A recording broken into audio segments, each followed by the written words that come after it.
পুঁজিবাজার সংক্রান্ত সংবাদে সবাইকে স্বাগত। আজ কয়েকটি গুরুত্বপূর্ণ খবর রয়েছে।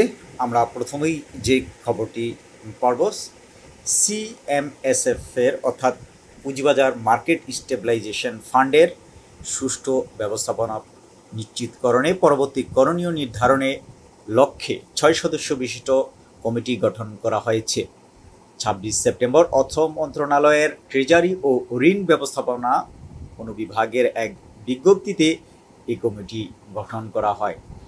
এতে স্বাক্ষর করেন সিনিয়র সহকারী সচিব কাজী লুৎফুল হাসান।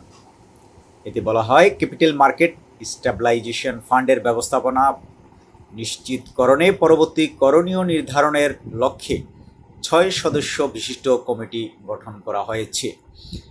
সেই সঙ্গে কমিটিকে আগামী 10 কার্যদিবসের মধ্যে প্রতিবেদন দাখিলের নির্দেশ দেওয়া হয়েছে।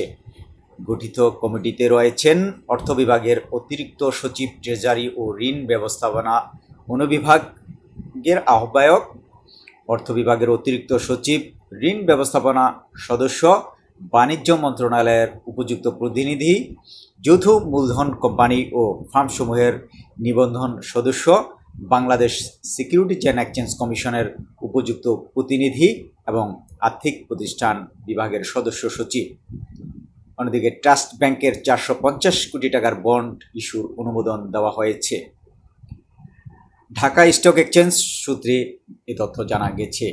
ব্যাংকটি 500 কোটি টাকা সংগ্রহ করতে চেয়েছিল, তবে বাংলাদেশ ব্যাংক 50 কোটি টাকা কমিয়ে 450 কোটি টাকার বন্ড ইস্যুর জন্য অনাপত্তিপত্র দিয়েছে।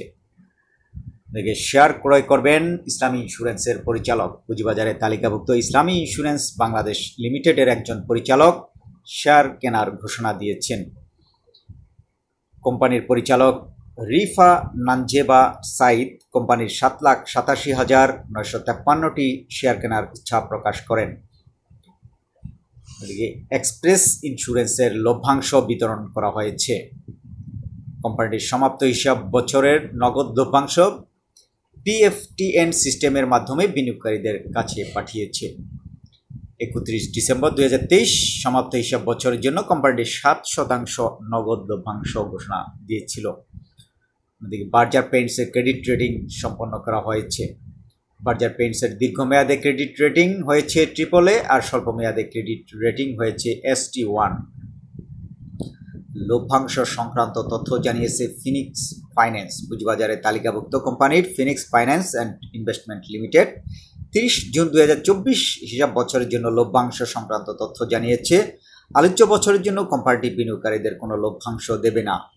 সোমবার কোম্পানির পরিচালনা পর্ষদের বৈঠকে সর্বশেষ হিসাব বছরের নিরীক্ষিত আর্থিক প্রতিবেদন পর্যালোচনা অনুমোদনের পর লভ্যাংশ সংক্রান্ত এই সিদ্ধান্ত জানানো হয়। সর্বশেষ হিসাব বছরে কোম্পানির শেয়ার প্রতি 42 টাকা 52 পয়সা লোকসান হয়েছে, আগের বছরে যেখানে 8 টাকা 36 পয়সা লোকসান হয়েছিল। অন্যদিকে দ্বিতীয় প্রান্তিকে পুঁজিবাজারে তালিকাভুক্ত এই কোম্পানিটির অনিরীক্ষিত আর্থিক প্রতিবেদন প্রকাশ করেছে। দ্বিতীয় প্রান্তিকে কোম্পানিটির শেয়ার প্রতি লোকসান হয়েছে 15 টাকা 6 পয়সা। গত অর্থ বছরের একই সময়ে শেয়ার প্রতি লোকসান হয়েছিল 4 টাকা 86 পয়সা। অন্যদিকে প্রথম প্রান্তিকের প্রতিষ্ঠানটির লোকসান হয়েছে 60 টাকা 17 পয়সা। গত অর্থ বছর একই সময়ে লোকসান হয়েছিল 8 টাকা 61 পয়সা। দেখো, মাইডাস ফাইন্যান্সের দ্বিতীয় প্রান্তিক প্রকাশ করা হয়েছে 30 জুন তারিখে। দ্বিতীয় প্রান্তিকে অনিরীক্ষিত আর্থিক প্রতিবেদন প্রকাশ করা হয়েছে। এতে শেয়ার প্রতি লোকসান হয়েছে 1 টাকা 59 পয়সা।